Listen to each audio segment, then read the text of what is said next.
Hai guys, hari ini kita akan membahas seputar relationship atau sebuah hubungan antara kita dengan seseorang yang kita cintai. Nah, seseorang yang dimaksudkan di sini itu bisa bermacam-macam, dari mulai seseorang yang kita inginkan untuk menjadi pasangan kita di masa depan, tapi kita belum tahu orangnya seperti apa, walaupun kita sudah tahu banyak ciri-cirinya seperti apa, tapi kita belum bertemu dengannya misalnya.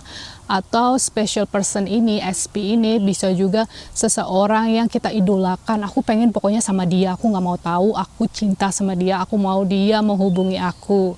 Atau seseorang ini bisa juga digunakan untuk seseorang yang sudah menjadi pasangan kita, baik itu suami atau mungkin pacar, terus dia tiba-tiba menghilang atau mutusin kita. Jadi apapun seseorang itu, baik kita sudah kenal, sudah tahu, ataupun belum tahu, teknik ini bisa digunakan dengan satu syarat, kalau kita akan menggunakannya ke seseorang yang sudah kita ketahui, baik itu yang kita sebut dengan mantan, apapun mantannya ya, mantan suami, mantan pacar, terserah. Nah, aku mau teman-teman di sini untuk mengganti atau merubah mindsetnya menjadi aku akan memulai hidup baru, relationship baru, new beginning dengan seseorang yang aku cintai. Jadi tidak digunakan untuk memperbaiki hubungan yang sudah terjadi, sudah di layout, sudah pernah dirasakan. Nah, lupakan semua itu, yang sudah ya sudah, lupakan aja. Detachment, let go. Kita akan memulai sebuah hubungan yang baru, relationship yang lebih baik, yang lebih unconditional love dengan seseorang yang kita cintai. You're listening kuncihidup.com, where you'll find the keys to life.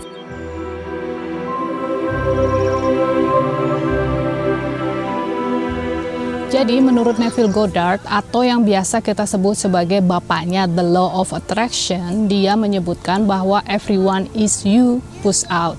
Itu artinya dalam semua hal atau realita ini, itu ada di dalam realita kita, alias kita memiliki andil, memiliki kekuatan untuk menciptakannya ataupun merubahnya. Karena kalau misalnya orang tersebut, siapapun itu, ada di luar sana, itu adalah aku, berarti aku ada bagian atau kekuatan untuk mengganti, mengakali, merubah situasi dan lain sebagainya ya. Intinya everyone is you push out kan. Jadi kopiannya kita atau cerminannya kita. Hal ini bisa digunakan untuk segala hal.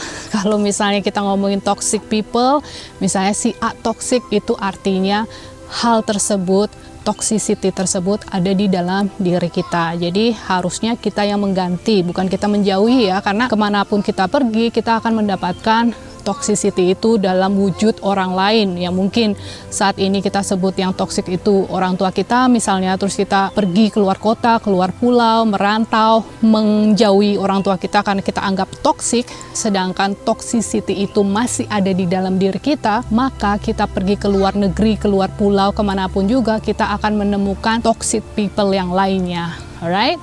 Nah, jadi intinya yang harus dibenerin adalah diri kita sendiri.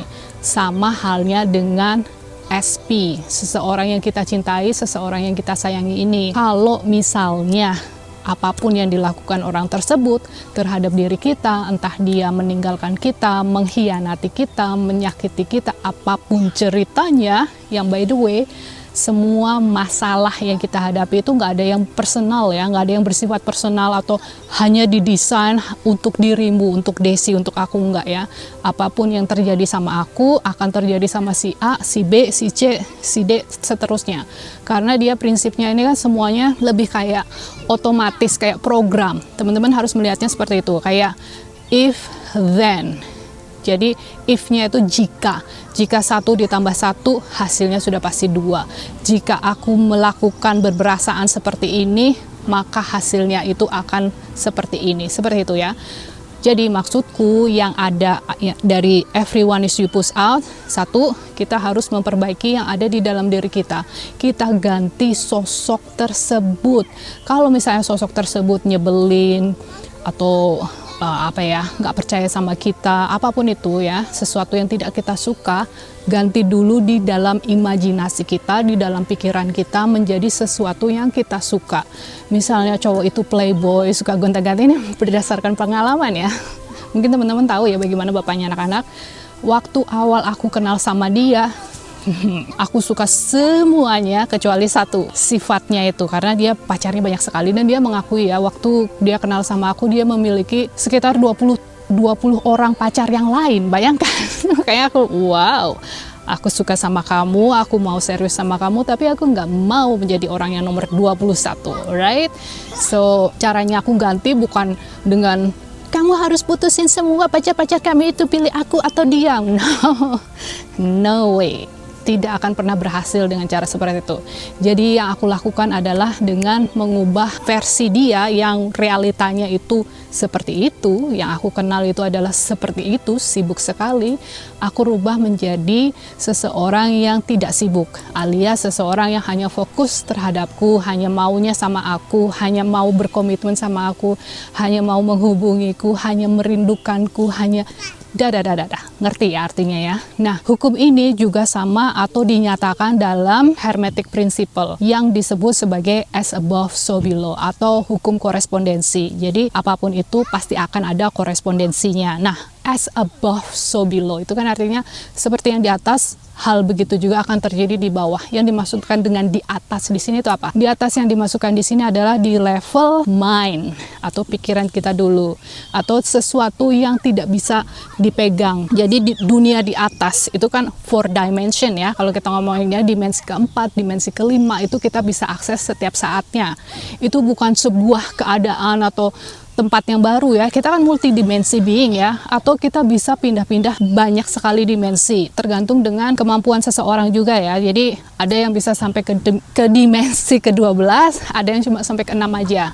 So far aku cuma bisa sampai ke-6 aja yang aku ingat ya. Kalau selebihnya itu di luar kontrolku, aku nggak ingat, aku nggak sadar, kurang aware, nggak conscious, nggak sadar, intinya seperti itu. So anyway, balik lagi, bagaimana cara kita akses di dimensi yang lebih tinggi atau dimensi atas itu adalah dengan cara visualisasi dan berada di theta brainwave. Jadi teman-teman harus melakukan atau mengganti sosok SP kita ini di 4 dimension itu, atau dengan menggunakan visualisasi misalnya, boleh dengan menggunakan scripting, boleh dengan menggunakan neurographical art, boleh, terserah. Pokoknya apapun yang dilakukan, kalau dilakukan terus-menerus selama beberapa hari, nanti aku akan kasih tahu step by step-nya. Tapi yang pasti, ketika hal itu wujudnya nyata atau kita percaya hal itu adanya benar-benar, this is it. Ini adalah hal ini, aku yakin, aku percaya bahwa versi itu, SP kita itu adalah versi yang ini, aku yakini, dan ini beneran nyata. Maka di 3 dimensi itu tidak bisa menolak untuk tidak mewujudkannya. Memang begitu aturannya. Kan ini program, semuanya itu memang seperti itu. 1 tambah 1 sudah pasti 2 ya. Udah matematika, sudah programnya begitu. Jadi kalau udah dimasukkan inputnya, kita udah masukin kode-kodenya, tik dia begini, langsung akan terjadi secara nyata di dalam 3 dimensi ini. Orang tersebut akan sesuai dengan apa yang kita asumsikan. Nah, sekarang kita akan membahas bagaimana caranya untuk mewujudkan apa yang kita inginkan itu ya. Yang pasti nomor 1 itu adalah becoming what you want. Jadi kita menjadi apapun yang kita inginkan dalam realita tersebut. Karena dalam hukum Loa itu kan disebutkan bahwa kita itu tidak menarik apa yang kita inginkan, tetapi kita menarik siapa diri kita. Siapa diri kita itu adalah pasangan kita kan. Kalau kita mau pasangan kita setia, ya kitanya menjadi seseorang yang setia aja dulu. Kalau kita mau pasangan kita orangnya jujur, ya usahakanlah kita selalu jujur terhadap apapun itu, terutama terhadap diri kita sendiri. Nah, jadi maksudku di sini ketika kita mengalami masalah, ribut, berantem, atau dia ghosting, apapun drama yang diciptakan antara kita dan dia, kita tidak ikut-ikutan untuk bermain drama tersebut. Kita nggak ikutan mainan atau tarik ulur. Pokoknya drama ego base itu nggak bisa digunakan dalam hal ini ya, karena kalaupun berhasil itu juga kita harus selalu melakukannya berulang kali ya. Jadi intinya apapun tekniknya yang menggunakan ego base itu atau drama inilah atau teknik inilah teknik itu mungkin akan berhasil tapi akan melelahkan. Intinya teknik aja atau trik-trik seperti itu saja tidak cukup. Kita harus menggunakan cara lain yang sifatnya lebih permanen. Jadi kalau kita sudah rubah wujudnya atau kita rubah diri kita sendiri, karena kita menarik yang sama dengan diri kita itu ya udah, kalau kita nggak mau pasangan kita yang menyebalkan, toksik, ya kita jangan toksik gitu kan. Dengan begitu, itu artinya kita nggak ikutan drama itu tadi, nggak perlu tarik ulur, nggak perlu aneh-aneh. Kita rubah aja diri kita sendiri, otomatis pasangan kita ini akan menjadi sosok yang permanen seperti itu, seperti yang apa kita inginkan. Jadi kita work on ourselves, kita bekerja untuk menjadi lebih baik pada diri kita sendiri. Intinya seperti itu. Nah, kemudian yang kedua itu adalah kita menciptakan sebuah belief baru atau kepercayaan baru. Jadi gini, segala sesuatunya kembali lagi itu kan seperti program. Kita ini adalah toolsnya, alatnya. Consciousness kita itu adalah menunggangi mobil ini, kendaraan ini, atau alat ini. Anggap alat ini sebagai iPad misalnya, teman-teman kan tahu ya, atau HP. Ya sudah, kalau kita pengen merasakan permainan Candy Crush kayak gitu, ya kita install Candy Crush di dalam iPad itu kan. Nah, begitu juga kalau kita mau mainan perang-perangan, Fortnite atau apa, ya kita install program itu di sana. Kalau kita mau edit video, kita install Final Cut Pro atau Premiere Pro di iPad itu atau any device lah, baru kita bisa menikmati sebuah itu tadi ya, movie editing. Sama halnya dengan percintaan. Kalau kita pengen memiliki sebuah hubungan percintaan yang baik, kita install self love itu dulu, kita install unconditional love itu di dalam diri kita. Nah, yang terakhir itu adalah kita melakukan memprogram ulang pikiran bawah sadar kita itu tadi ya, karena kita kan mau install new belief. Caranya bagaimana? Mudah, teman-teman bisa menggunakan teknik visualisasi setiap malam sebelum tidur selama beberapa hari ke depan, atau bisa juga menggunakan scripting, atau bisa juga menggunakan teknik neurographica art, karena semuanya itu adalah berfungsi untuk menginstal program baru di pikiran bawah sadar kita itu.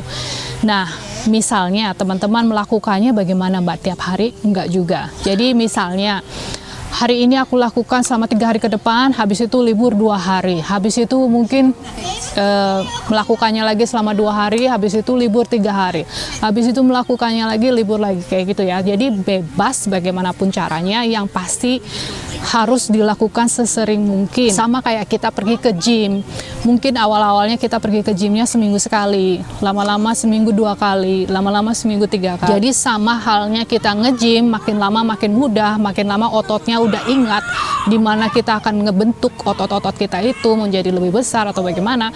Sama otot kita yang ada di neuron kita, atau kita menginstall program baru, sama ya, semuanya itu sama, harus diulang repetition.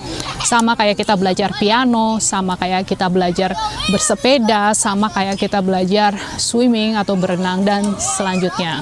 Satu hal yang harus digarisbawahi di sini, ketika kita melakukan apapun itu, baik itu visualisasi ataupun scripting ataupun neurographica art, kita itu kan pasti akan menggunakan sebuah perasaan atau feeling. Nah, pastikan rasa itu bukan rasa cemas atau merasa butuh atau rasa yang berharap-harap, kepingin banget, kebelet atau bahkan ragu-ragu. Pokoknya jangan menggunakan rasa itu, harus menggunakan rasa yang lain selain rasa yang aku sebutkan.